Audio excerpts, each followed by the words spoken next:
Pretty well.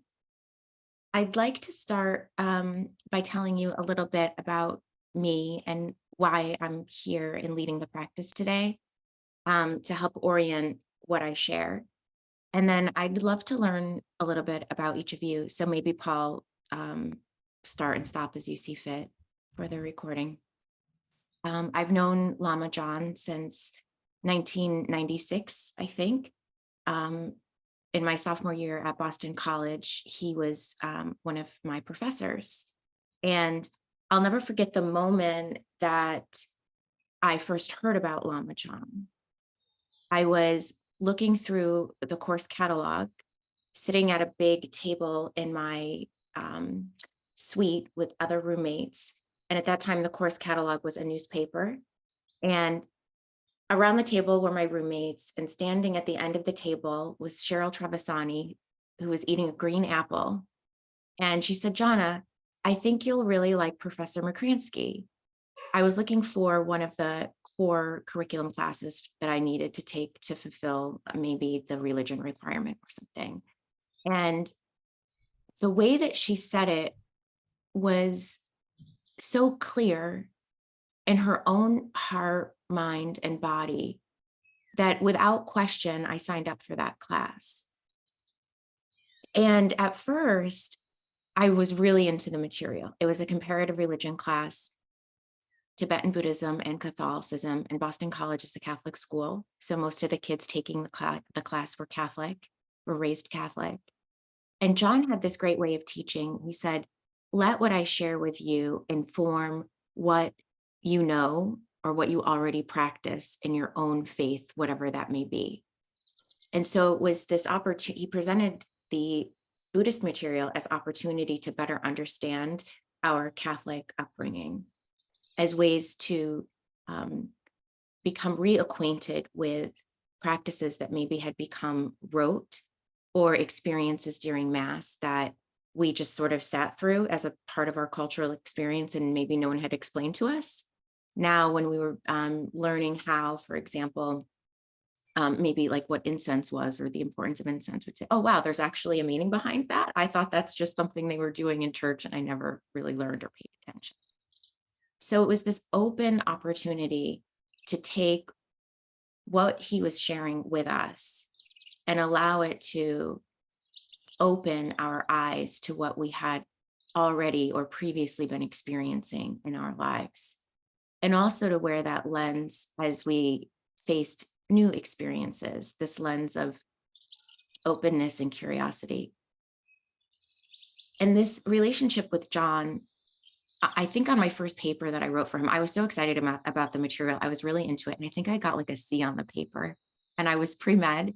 And I was like, oh no, I can't let my theology class bring down my average. And then I won't get into medical school. What am I going to do here? Hi, John. I was just talking about you. And, but there was something about John that felt like a deep connection for me. And I didn't want to give up on it. In fact, the way that he taught the class and the way that he confronted me in the notes on the paper made me want to dig into it even more.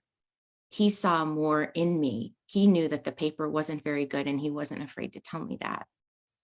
And that allowed me to go deeper into the material. It encouraged me to do so, his honesty and also his openness. And after taking a few courses with John over my years at Boston College, I graduated and moved out of Boston, but was still doing the practices. And there were years and years of doing the practices and having a sense that I really wanted to know what I was doing or do them right or honor them, but I didn't have connection with the community. And something inside of me said, just think about John. At the time, he wasn't, I didn't know him as Lama John. I knew him as Professor McCransky. And there was no Foundation for Compassion, which was an organization that existed. I think it started in 2007, maybe. I had a sense that while sitting in meditation, whenever I had questions about what I was doing, I could just think about John, and somehow I would be guided in what I was doing. And I wanted to offer this as my personal experience because I read something on Instagram not too long ago. There are actually some really nice accounts to follow, Buddhist accounts. Um, and this quote is, I'll drop it in the chat right now for us. If you are free from attachment to meditative experiences and can skillfully and naturally rest without contrivance, according to the teacher's instructions, then the observing mind and what is observed will be experienced as one. Let it be does not mean to force yourself to try and be complacent. That would be a dualistic concept. Instead, rest in simplicity, which is the state without fabrication. Then that which is to be realized and the realization itself will all appear to merge like pouring water into water. The watcher, the watched, and the watching, though divided into three, are indivisible in the true nature of mind. Pure and direct awareness is the only way to understand this inexpressible nature, the transcendent perfection of wisdom.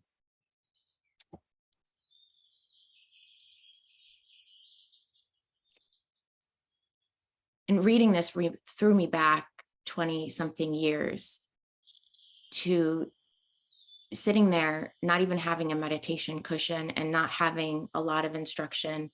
And there weren't even a lot of books then about like how to do meditation practices.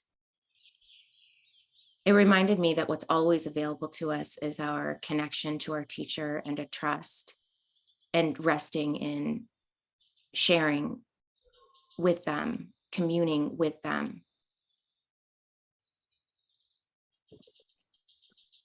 So that's a bit about my experience. And it was kind of a backwards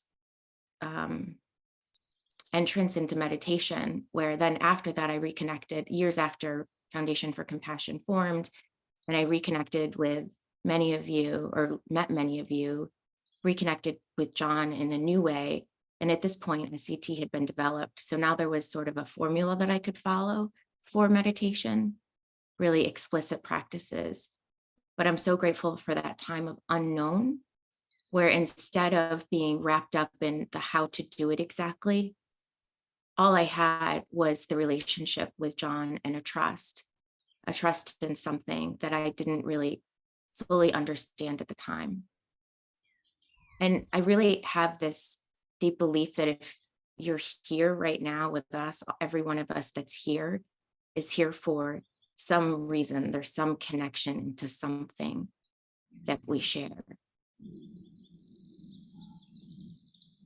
And now I'm curious about each one of you, because as I said, some of you, some of the faces here are new to me.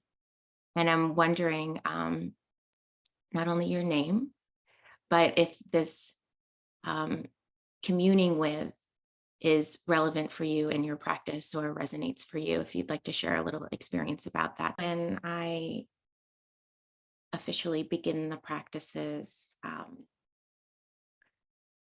I remind myself of bodhicitta, the aspiration.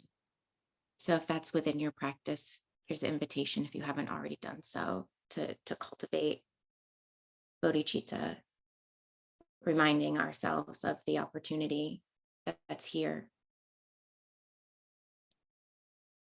and why we're doing what we're doing.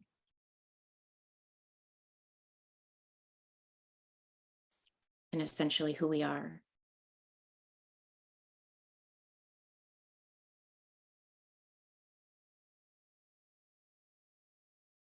Resting in the warmth of our teachers.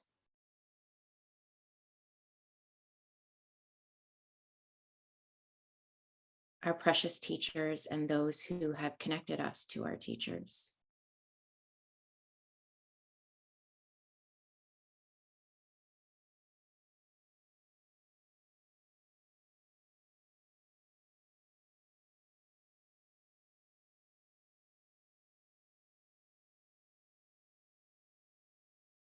And as you sit in a relaxed way with your back comfortably straight, eyes soft and gaze downward, plenty of room in your body for your breath.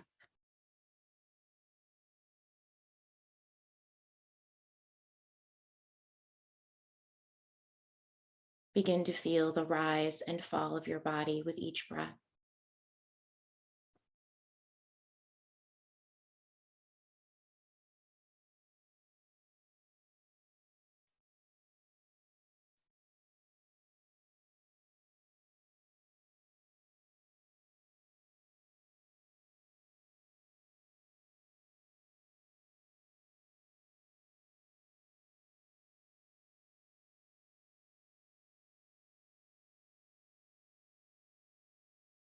Dropping down from the thinking mind into the feeling body.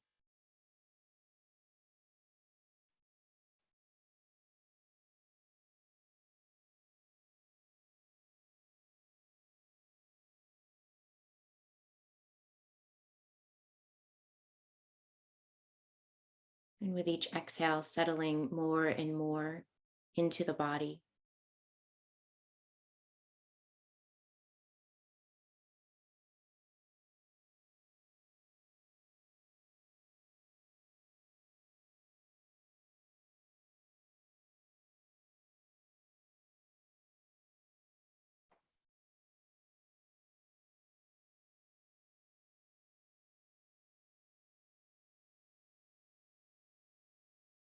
Experiencing what's here for you at this time.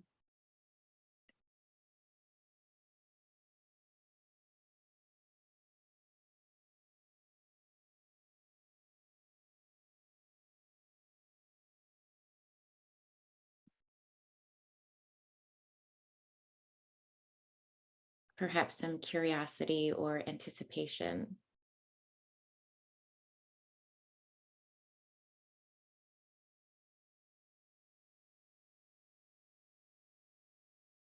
Which of the three modes will she lead today? What should I be doing next?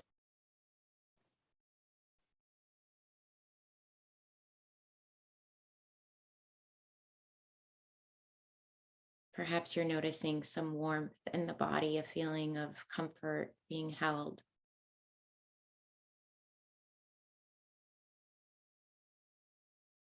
A kind of continuation or resonance from our conversation.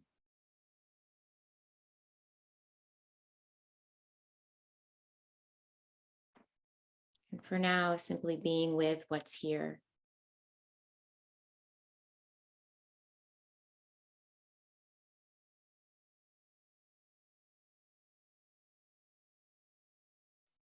Without trying to change or solve or figure anything out at all.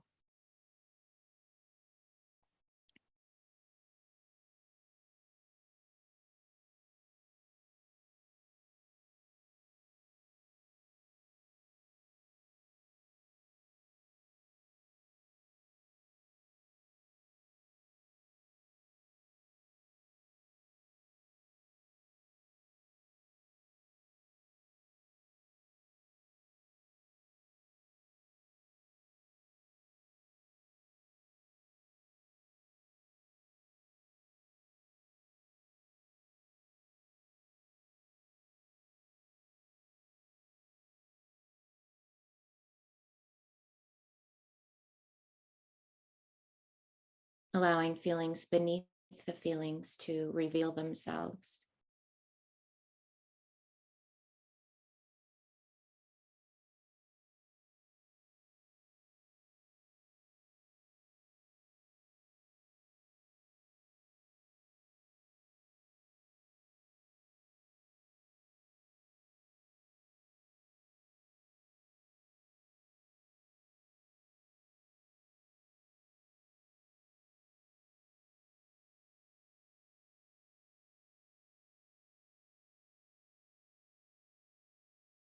And you might have some nice memories of teachers, your experience with early teachers, kind of floating through your mind and body.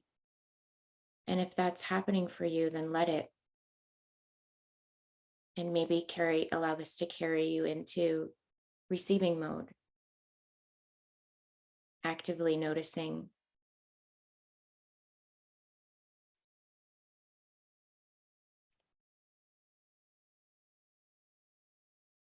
qualities of the presence of your teacher or dear one.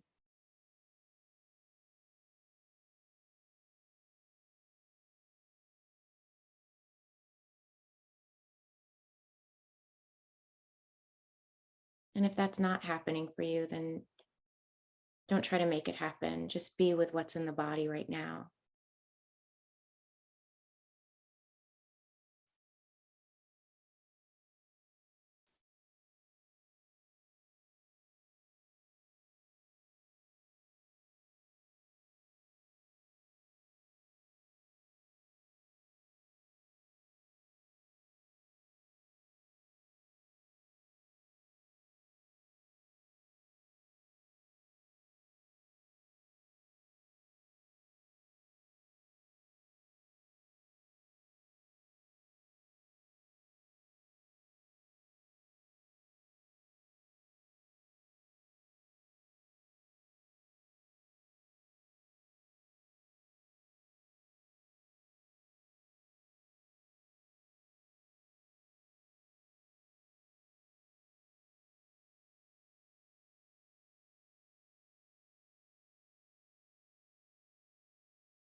Deeply being with.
And if you notice a difficult or uncomfortable feeling, allow that to be here too,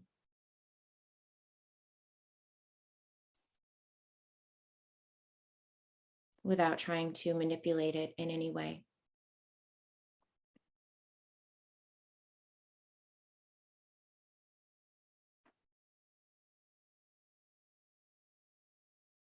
And this may include the mind wandering or uncertainty about your performance during the meditation.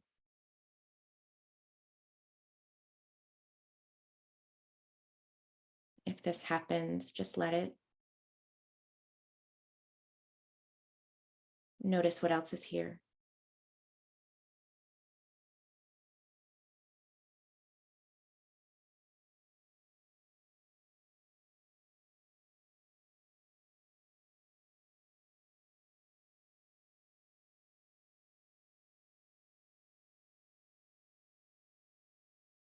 And if at any point you begin to feel really lost, feel the presence of those on the call with you.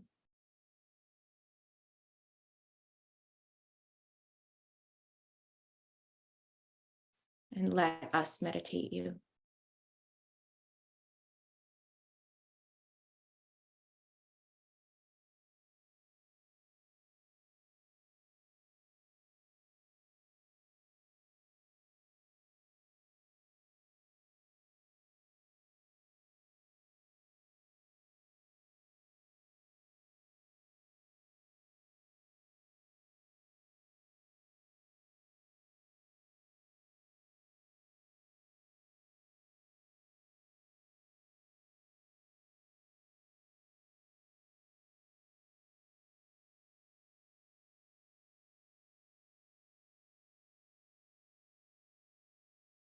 like a letting it be done.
And if you feel that you've come to a place of just resting,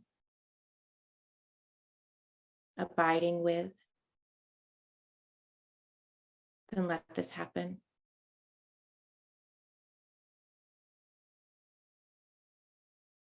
Without trying to make it happen.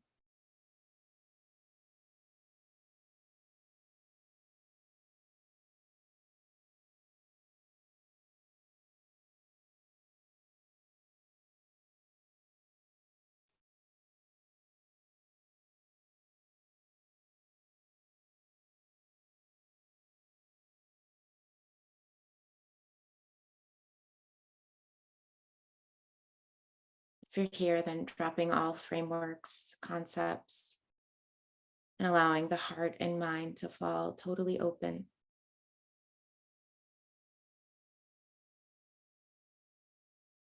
To be unconfined.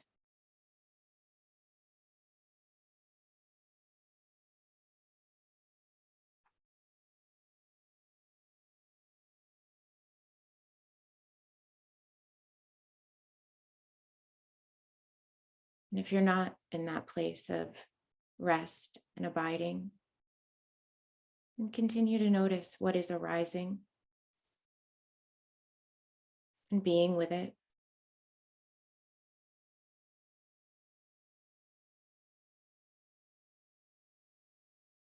Just like a friend quietly listening to a friend.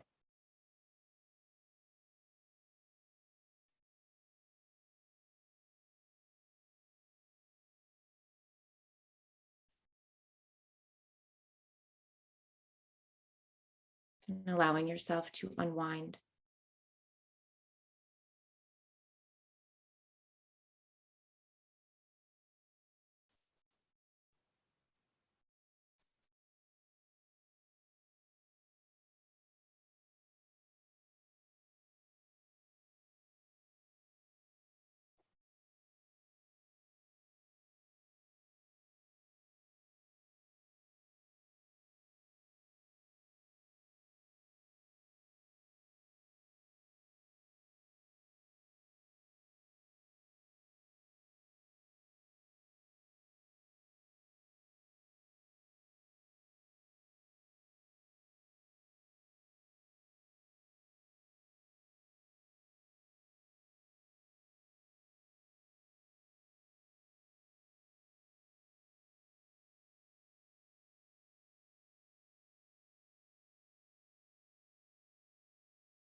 Good work. As you're ready, gently lift the gaze.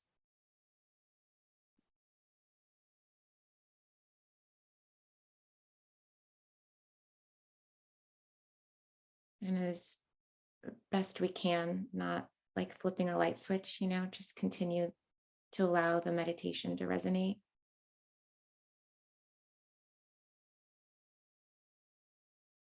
Like we're still meditating, but now we're looking at each other.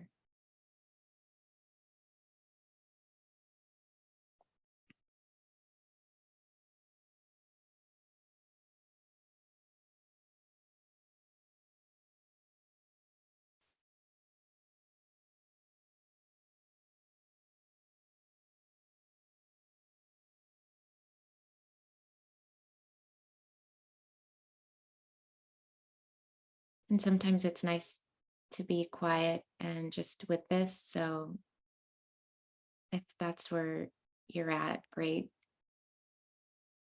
Other times, I think it's helpful for ourselves and for others in the group. There's something that came up to articulate that, to maybe even attempt to put